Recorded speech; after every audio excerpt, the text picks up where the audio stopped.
Hello friends, नमस्कार। स्वागत है आप सभी का आज की एक नई वीडियो में।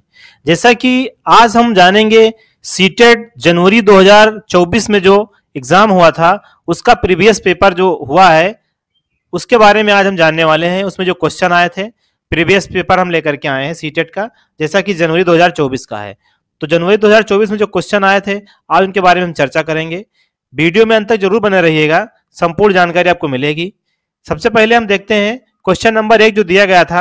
इसमें स्क्रॉल डाउन करेंगे और देखेंगे लिखा हुआ है, ये भाग 1 है, चाइल्ड डेवलपमेंट एंड पेडागोजी, बाल विकास एवं शिक्षा शास्त्र यहाँ पर दिया गया है। क्वेश्चन नंबर 1 की अगर हम बात करते हैं तो क्वेश्चन नंबर 1 दिया गया था कि कक्षा में खेल प्रतियोगिता में हिस्सा लेते समय तनुज अपने दोस्त से कहता है कि वह भाला फेंकने में हिस्सा लेगा और रस्सी कूदने में उसकी बहन हिस्सा ले सकती, क्योंकि वो एक लड़की है और लड़कियां भाला नहीं फेंक सकती हैं। यह तो इसमें ऑप्शन दिए गए थे जेंडर संबंधित, जेंडर समानता, जेंडर समानता दिया गया है और जेंडर रूढ़िवादिता। जेंडर रूढ़िवादिता, तो जेंडर रूढ़िवादिता जो इसका राइट आंसर है। यहां पर जो ये क्वेश्चन जनवरी 2024 में पूछा गया था तो इसका राइट आंसर जेंडर रूढ़िवादिता था। सीटेट जनवरी 2024 में क्वेश्चन नंबर 2 जो था आपका, आप सारी चिंतन, नंबर 1 इसका राइट आंसर था कि कई उत्तरों को प्रोत्साहित करता है, एक सही समाधान पर स्थिर है, इसका राइट आंसर है। उसके बाद नंबर 3 था कि निम्नलिखित में से कौन सा समावेशी शिक्षा के बारे में नहीं। नंबर 1 समावेशी शिक्षण का अर्थ ऐसे तरीकों से शिक्षण जो बहिष्कृत न करें। समावेशी शिक्षण का अर्थ है शिक्षा उस शिक्षा शास्त्र को अपनाना जो सभी शिक्षार्थियों की आवश्यकताओं का समर्थन करता है। नंबर 3 दिया गया था एक समावेशी कक्षा भाषा शैली में अंतर को समायोजित करती है और सहयोग को बढ़ावा देती है। राइट आंसर इसका 4 था कि निश्चित पाठचर्या और मानक मूल्यांकन के आसपास ही एक समावेशी कक्षा का केंद्र होता है। नंबर जो सेकेंड था, सेकेंड क्वेश्चन था शिक्षार्थी जो पहले से जानते हैं उसके आधार पर अपने ज्ञान का निर्माण करते हैं। पैटर्न ढूंढना और पिछले ज्ञान के साथ जुड़ाव बनाने में शिक्षार्थियों को जानकारी को सार्थक रूप से संसाधित करने में मदद करता है। सही विकल्प इसका ए और आर दोनों सही हैं। ए और आर दोनों सही हैं और ए की आर सही व्याख्या करता है। नंबर 5 इसका जो दिया गया था क्वेश्चन ए पे दिया था कि बच्चों द्वारा बचपन अलग अलग संस्कृतियों में अलग अलग तरह से अनुभव किया जाता है। कारण जो आर पे था कि बच्चों का विकास सार्वभौमिक है। इसका सही जो विकल्प ए है कि ए और आर दोनों सही हैं और ए की आर सही व्याख्या करता है। क्वेश्चन नंबर 6 है, 6 में दिया गया था अभिप्रेरणा से आरोपण सिद्धांत के अनुसार निम्नलिखित में से किससे लगातार कोशिश और बेहतर प्रदर्शन की संभावना है। तो इसमें नंबर 1 था कि सफलता के लिए आंतरिक आरोपण और असफलता के लिए बाहरी आरोपण, सफलता के लिए बाहरी आरोपण और असफलता के लिए आंतरिक आरोपण। नंबर 3 जो इसका राइट था असफलता और सफलता दोनों के लिए आंतरिक आरोपण, सही इसका आंसर दिया गया है। नंबर 7 था कि निम्नलिखित में से कौन सा प्रगतिशील शिक्षा का एक प्रमुख सिद्धांत है। नंबर 1 छात्रों के सीखने को मापने के लिए मानकीकृत परीक्षण सबसे अच्छा तरीका है। नंबर 2 था कि छात्रों को अपने शिक्षकों से ज्ञान का निष्क्रिय प्राप्त करता होना चाहिए। नंबर 3 था सीखना प्रामाणिक कार्यों पर आधारित होना चाहिए। राइट आंसर इसका था कि पाठचर्या पूर्व निर्धारित और सार्वभौमिक होनी चाहिए। अगला नंबर 8 है, 8 में कहा गया था विकास के किस पहलू में तर्क, चिंतन और समस्या समाधान की व्याख्या की जाती है। तो इसका राइट आंसर जो दिया गया है संज्ञानात्मक विकास, सामाजिक विकास, नैतिक विकास और गतिक विकास दिया था, लेकिन इसका राइट जो था वो संज्ञानात्मक विकास था। नंबर 9 है वाइगोत्स्की प्रस्तावित करते हैं कि बच्चों में स्वनियमन के लिए महत्वपूर्ण है असंतुलन, निजी वाक, अनुकूलन, संगठन। तो राइट है निजी वाक। नंबर 10 जो दिया था लॉरेंस कोहलबर्ग के नैतिक विकास सिद्धांत में बच्चे कार्यों को उनके परिणाम के आधार पर अच्छा या बुरा समझने से इस समझ पर पहुंचते हैं कि नियम और कानून नम्य हैं और बदले जा सकते हैं। आर पे दिया गया था कि लॉरेंस कोहलबर्ग का तर्क है कि नैतिक विकास क्रमिक रूप से चरणों में होता है। तो इसका राइट आंसर जो है वो 3 है, ए सत्य है लेकिन आर गलत है। ए इसमें सही है, आर इसका गलत है। नंबर नेक्स्ट है 11।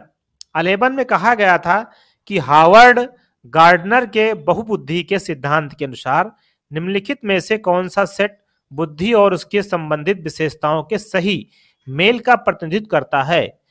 अंतवैयक्तिक, दूसरों को समझने और उनके साथ संबंध स्थापित करने के कौशल, तार्किक, गणितीय, नृत्य या क्रीड़ा संबंधी क्षमताएं, संगीतमय प्रदर्शन या रचना करने के कौशल, स्थानिक प्राकृतिक वातावरण की सराहना करने के कौशल।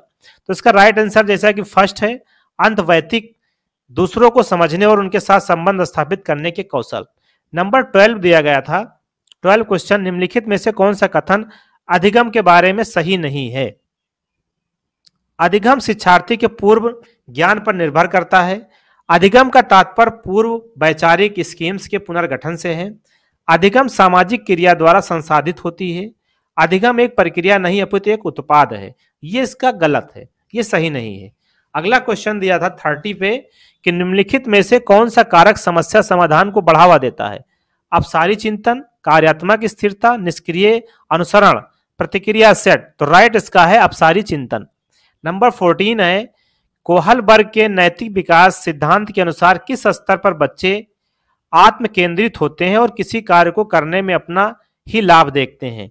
पहले स्तर के पहले चरण में, पहले स्तर के दूसरे चरण में, दूसरे स्तर के तीसरे चरण में, तीसरे स्तर के पांचवें चरण में। तो राइट है पहले स्तर के दूसरे चरण में। अगला नंबर है 15, वंचित वर्गों से संबंधित विद्यार्थियों के समावेशन के लिए विविध परंपराओं के प्रति जागरूकता और संवेदनशीलता को बढ़ावा देना चाहिए। ये इसका राइट आंसर है। नंबर 16 जो दिया गया है, निम्नलिखित में से उपयोगी प्रतिपुष्टि की एक विशेषता कौन सी है? यह केवल कार्य के अंत में दी जाती है, यह व्यापक और सामान्य होती है, यह केवल परिणामों पर केंद्रित होती है, यह सामायिकी और विशिष्ट होती है। तो इसका राइट है कि यह व्यापक और सामान्य होती है, यह व्यापक और सामान्य होती है। नंबर नेक्स्ट है 17, समीपस्थ सिद्धांत कहता है कि शैशवावस्था में अंग हाथों और पैरों की तुलना में तेजी से बढ़ते रहते हैं। विकास सिर से पांव तक होता है। भाषा का विकास तेजी से होता है क्योंकि वह विकास के लिए संवेदनशील अवधि है। नंबर 4 है सूक्ष्म गतिक कौशल के विकास के साथ शारीरिक विकास तेजी से होता है। ये इसका राइट आंसर है। नंबर नेक्स्ट दिया गया है, नेक्स्ट कह रहा है कि विद्यालयी पाठ्यक्रम को विद्यार्थियों के सांस्कृतिक ज्ञान को उचित स्थान और मूल्य देना चाहिए। आर पे कह रहा है कि विद्यार्थियों को उनके सांस्कृतिक पहचान को बनाए रखने के लिए समर्थन प्रदान करना सीखने के प्रक्रिया को सुगम बनाता है। राइट आंसर इसका ए है। ए में दिया गया है कि ए और आर दोनों सही हैं और ए की आर सही व्याख्या करता है। क्वेश्चन नंबर नेक्स्ट है और नेक्स्ट आपका दिया गया है, निम्नलिखित में से किसी रचनात्मक मूल्यांकन नहीं माना जाएगा? छात्रों के पूर्व ज्ञान को निर्धारित करने के लिए एक नई अवधारणा की शुरुआत में दिया गया आकलन मूल्यांकन एक मूल्यांकन कार्य जो मानदंड के एक मानक पैमाने के अनुसार छात्रों की तुलना करने में सहायक होता है। इसका राइट आंसर है। नंबर नेक्स्ट है इसका, नेक्स्ट में कहा गया है कि निम्नलिखित में से पठन वैकल्प की एक विशिष्ट विशेषता कौन सी है? इसमें राइट आंसर दिया गया है कि रचनात्मक समस्या समाधान में कठिनाई, ध्वन्यात्मक प्रसंस्करण में कठिनाई, शारीरिक समन्वय में कठिनाई, जानकारी में कठिनाई। फिर नेक्स्ट है 21, निम्न में से किस प्रकार के प्रश्न एक छात्र की जानकारी का गंभीर रूप से मूल्यांकन करने की योग्यता का आकलन करने में मदद करता है?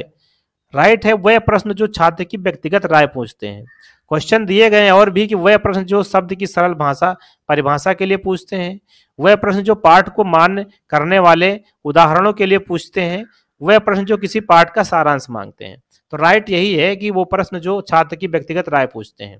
नंबर अगला है, दिया गया है कि बाध्यता एक स्थिति है जबकि अक्षमता एक स्थिति है। तो जैविक स्थिति है और कार्यात्मक स्थिति है।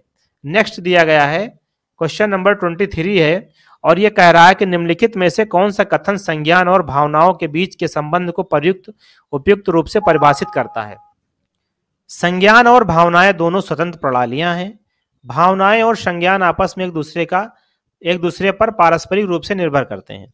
संज्ञान भावनाओं को प्रभावित करता है लेकिन इसका विपरीत सत्य नहीं है। भावनाएं संज्ञान को प्रभावित करती हैं। भावनाएं संज्ञान को प्रभावित करती हैं, लेकिन इसका विपरीत सत्य नहीं है। तो राइट इसका 2 है कि भावनाएं और संज्ञान आपस में एक दूसरे पर पारस्परिक रूप से निर्भर करते हैं। क्वेश्चन नंबर 2 है। सेकंड कह रहा है कि प्राथमिक कक्षाओं में भाषाओं का विकास किस प्रकार संसाधित होता है। तो इसका राइट आंसर दिया गया है कि जब शिक्षक औपचारिक भाषा के प्रयोग पर जोर देते हैं और उसे लागू करते हैं। नंबर अगला है, निम्नलिखित में से कौन आंतरिक अभिप्रेरणा का सही वर्णन करता है। तो ये राइट है, अभिप्रेरणा जो कार्य के व्यक्तिगत आनंद से आती है। क्वेश्चन नंबर नेक्स्ट है, और नेक्स्ट कह रहा है कि निम्न में से कौन सा आलंबन के उदाहरण है। यहाँ पर दिया गया बोल और बोलकर सोचो, संकेत और इशारे, प्रश्न, आधा हल किया हुआ उदाहरण, रटकर दोहराओ। तो राइट इसका ABCD अर्थात बोलकर सोचो, संकेतों का और इशारे, सी है प्रश्न और आधा हल किया हुआ उदाहरण, ये चारों इसमें शामिल है। नेक्स्ट है 27, विकास के क्रम में बच्चे सूक्ष्म पेशीय कौशल से पहले सकल पेशीय कौशल विकसित करते हैं। यह दर्शाता है कि विकास अराजक है, शीर्षगामी, रेखीय, समीप, दूराभिमुख है। तो इसका राइट आंसर 4 है। नंबर 28 है, जीन पियाजे के संज्ञानात्मक विकास के सिद्धांत के अनुसार निम्नलिखित में से कौन सी क्षमता मूर्त संक्रात्मक सोच को पूर्व संक्रात्मक सोच से अलग करती है। तो इसका राइट है वस्तु अस्थायित्व। 29 है, रस्सी कूदते समय पैर में रस्सी फंसने के कारण आउट होने के बाद अरु कहती है कि उसे रस्सी से जानबूझकर आउट किया गया। जीन पियाजे के संज्ञानात्मक विकास सिद्धांत की किस अवस्था में बच्चे इस तरह के तर्क देते हैं। पूर्व चलन अवस्था, ये पूर्व चलन अवस्था राइट है। 30 है कि सीखने के सामाजिक संरचनावादी विचार इस बात की वकालत करते हैं कि शिक्षार्थी दूसरों में निष्क्रिय रूप से ज्ञान प्राप्त करते हैं, शिक्षार्थी सक्रिय रूप से ज्ञान का निर्माण करते हैं, व्याख्या देने और समझाने से प्रभावी शिक्षण सक्रिय होता है, प्रत्याहार और दोहराव की चिंतन प्रक्रिया से प्रभावी शिक्षण होती है। तो राइट इसका है कि शिक्षार्थी सक्रिय रूप से ज्ञान का निर्माण करते हैं।